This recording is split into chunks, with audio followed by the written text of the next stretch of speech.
Dialek bahasa Minangkabau sangat bervariasi, bahkan antar kampung yang dipisahkan oleh sungai sekalipun sudah mempunyai dialek yang berbeda. Pakaian adat untuk masing-masing daerah di Minangkabau tidak sama. Misalnya, pakaian adat Koto Gadang berbeda dengan pakaian adat Solok dan juga berbeda dengan daerah lainnya. Pakaian adat Minangkabau sangat banyak jenisnya, bisa jadi salah satu yang paling banyak di dunia. Pakaian adat Minangkabau ini perlu dilestarikan. Rumah adat Minangkabau banyak jenisnya untuk setiap daerah di Sumatera Barat, misalnya, rumah gadang jenis Gajah Maharam, rumah gadang Gonjong Limo, rumah gadang Batingkek, rumah gadang Kajang Padati, rumah gadang Tungkui Nasi dan masih banyak yang lainnya. Ada perbedaan tradisi yang disesuaikan dengan kebiasaan penduduk di masing-masing daerah.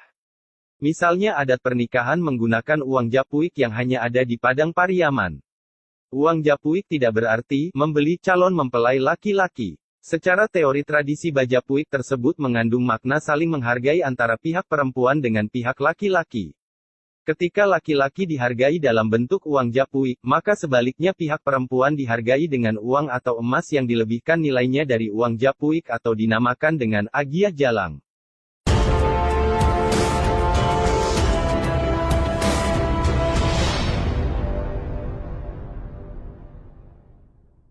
Matrilineal adalah suatu adat masyarakat yang mengatur alur keturunan berasal dari pihak ibu.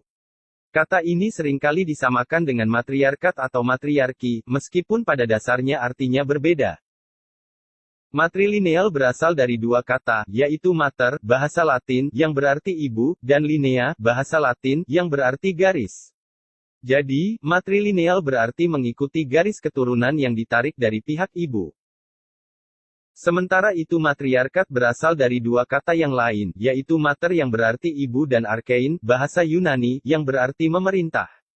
Jadi, matriarki berarti kekuasaan berada di tangan ibu atau pihak perempuan.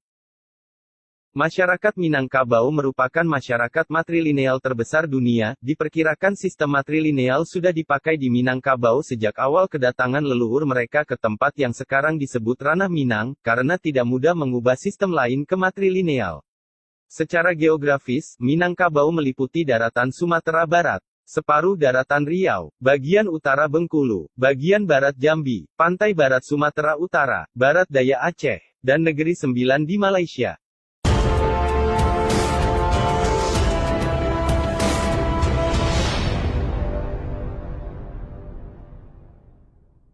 Ketika terjadinya agresi militer Belanda tahun 1948, para pemimpin Indonesia, seperti Soekarno, Muhammad Hatta, Sultan Syahrir dan Agus Salim ditangkap kemudian diasingkan Belanda ke daerah luar Jawa. Hal ini membuat kota Yogyakarta yang pada waktu itu menjadi ibu kota Indonesia lumpuh, maka Syafruddin Prawira Negara diberi mandat oleh Soekarno-Hatta untuk membentuk Pemerintahan Darurat Republik Indonesia (PDRI) di Sumatera Tengah, pada tanggal 22 Desember tahun 1948. Pada masa PDRI inilah kota Bukit Tinggi menjadi ibu kota negara Indonesia. PDRI adalah penyelenggara pemerintahan Republik Indonesia periode tanggal 22 Desember tahun 1948 hingga tanggal 13 Juli tahun 1949.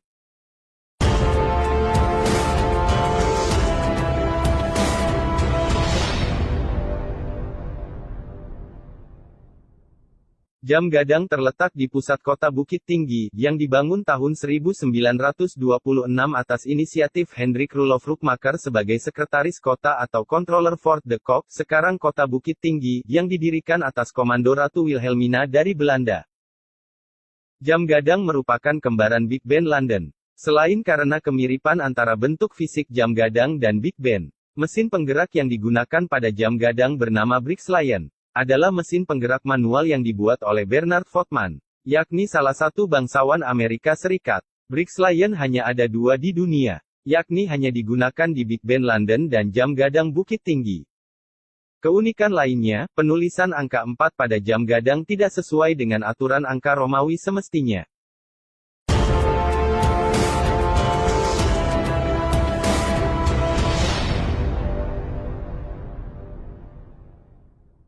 Angkot atau angkutan kota di Kota Padang berbeda dengan angkot di tempat lain.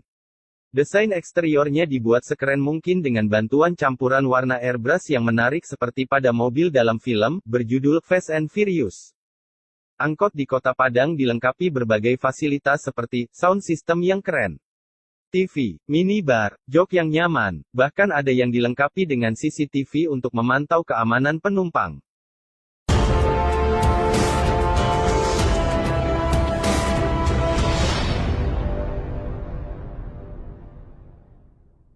Tambang batubara Ombilin Sawah Lunto bersama 35 situs lain di dunia ditetapkan sebagai warisan dunia oleh UNESCO pada 2019.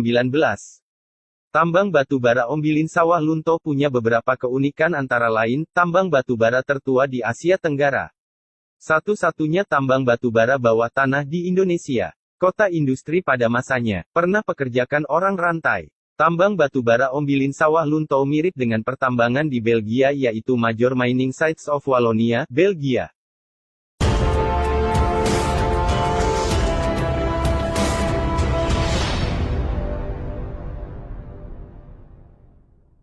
Ikan bili berukuran kecil, tapi lebih besar dari teri, dengan ukuran 6-12 cm. Warnanya pun seperti ikan umum, yakni sisik berwarna perak dan sirip kehitaman, namun tampil dengan ukuran yang lebih kecil. Ikan bili paling enak jika dimasak dengan cara digoreng balado. Danau Singkarak dihuni banyak ikan, salah satunya ikan bili. Ikan bili jadi ikan endemik, hanya bisa hidup di Danau Singkarak. Ikan bili, satu-satunya ikan di dunia yang hidup di Danau Singkarak, Sumatera Barat. Sejak tahun 2003, keberadaan ikan bili berhasil diintroduksi ke Danau Toba di Sumatera Utara sebagai tujuan pelestarian.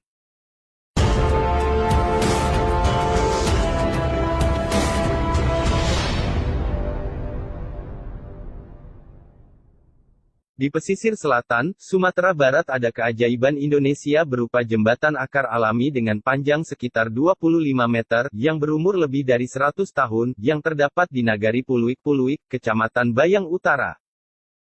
Jembatan tersebut dibangun pada tahun 1916. Dahulu ada seorang tokoh tua cerdik ulama setempat bernama Pakia Sokan. Derasnya aliran Sungai Bayang membuat beliau berinisiatif untuk membuat jembatan sederhana dari bambu untuk menghubungkan Nagari Puluik-Puluik dan Lubuk Silau yang terpisah oleh arus sungai. Namun perlahan akar dari kedua pohon yang ada mulai menjalar dan melilit di jembatan bambu tersebut. Setelah mengalami proses lama, akhirnya jadilah jembatan akar seperti sekarang. Akar yang melilit jembatan tersebut hingga menjadi seperti sekarang berasal dari pohon beringin yaitu dua pohon beringin yang saling menghadap dan dipisahkan oleh sungai untuk menyatu kembali di kemudian hari.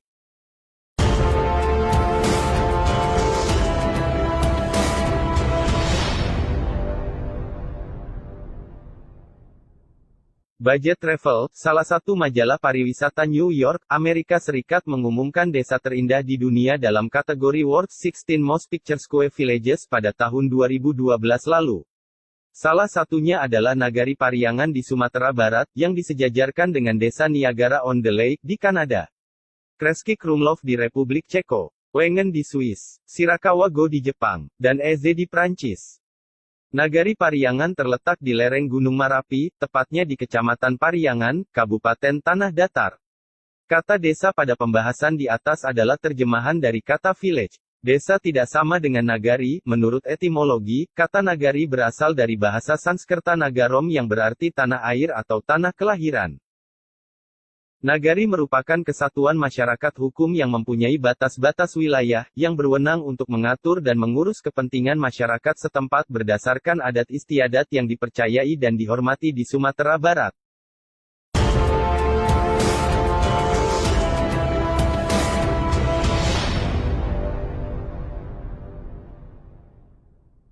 Selain dikenal dengan kulinernya, di Sumatera Barat juga terdapat perlombaan unik seperti Pacu Jawi, Pacu Itiak dan masih banyak yang lainnya. Pacu Jawi merupakan sebuah perlombaan yang berkembang di Kabupaten Tanah Datar. Setiap tahun, Pacu Jawi ini diselenggarakan secara bergiliran selama 4 minggu di 4 kecamatan di Kabupaten Tanah Datar, yaitu Kecamatan Pariangan, Kecamatan Rambatan, Kecamatan Lima Kaum dan Kecamatan Sungai Tarap. Pacu Itiak atau Pacu Itik merupakan salah satu perlombaan unik yang dimiliki masyarakat Minangkabau. Karena kalau biasanya orang banyak menggunakan sapi atau kerbau sebagai hewan yang sering digunakan untuk berpacu, lain halnya dengan perlombaan pada masyarakat 50 kota Sumatera Barat yang menggunakan itik sebagai hewan untuk berpacu.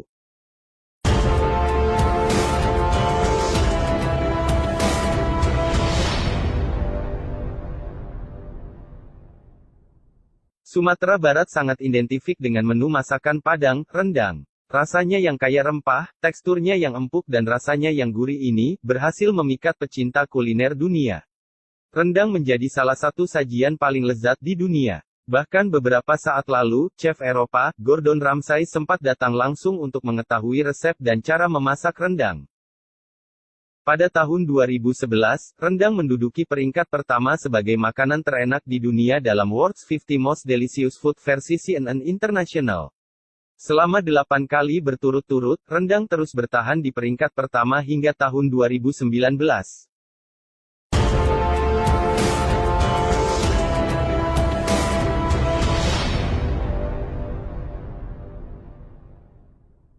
Silek Minang merupakan seni olahraga bela diri yang tumbuh dan berkembang di wilayah Minangkabau sejak dahulu kala yang merupakan warisan nenek moyang. Silek bagi anak Minang merupakan jati diri, yang melekat dalam keseharian mereka. Minangkabau adalah pusat dari Silek Minang yang berkembang ke seluruh Nusantara bahkan mancanegara. Kerambit, pisau genggam kecil berbentuk melengkung ini jadi satu dari senjata populer bela diri tradisional silat. Kerambit merupakan senjata tradisional asal Indonesia yang dinobatkan menjadi senjata paling mematikan di dunia. Kerambit juga menjadi salah satu senjata wajib personel US Marshal. Menurut Tambo Minangkabau, kerambit merupakan jenis senjata asli Minangkabau Sumatera Barat. Termasuk senjata khas andalan yang sangat berbahaya. Dalam aksen Minangkabau disebut kurambik. Pada masa dahulu, permainan senjata kerambit di Minangkabau hanya diwarisi oleh para datuk atau kalangan raja, tidak sembarang orang menguasai permainan yang dianggap rahasia dan hanya untuk kalangan tertentu saja. Karena orang Minang terkenal dengan budaya merantau kerambit pun menyebar ke berbagai wilayah di Nusantara.